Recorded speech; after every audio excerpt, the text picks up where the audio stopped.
এই যে সানগ্লাসটি রয়েছে এটা একটু চেক করে দিন, কোনো কৌশল কিছু আছে কিনা। দেখতে পাচ্ছি না আচ্ছা, একদম।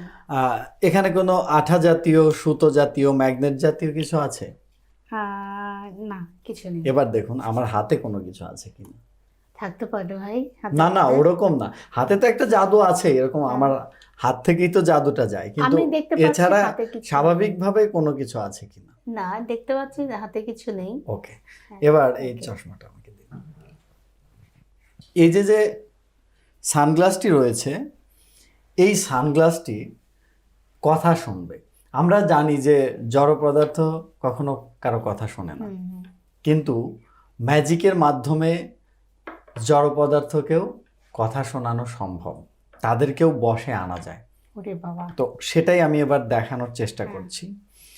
এবার আমি আমার চোখের সমস্ত শক্তি দিয়ে এই গ্লাসটির দিকে তাকাবো, আর যদি একে বলবো যে একটু ডানে যাও, তাহলে ডানে যাবে। দেখুন,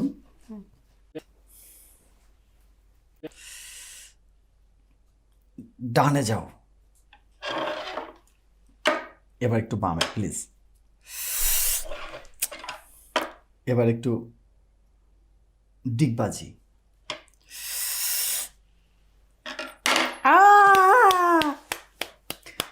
এটাই ম্যাজিক। কিছুই বুঝতে পারলাম না। জড়বস্তু কথা শোনে, হ্যাঁ। তবে এ পর্যন্ত এই ম্যাজিকের বশে কোনো মেয়েকে আকৃষ্ট করতে পারিনি।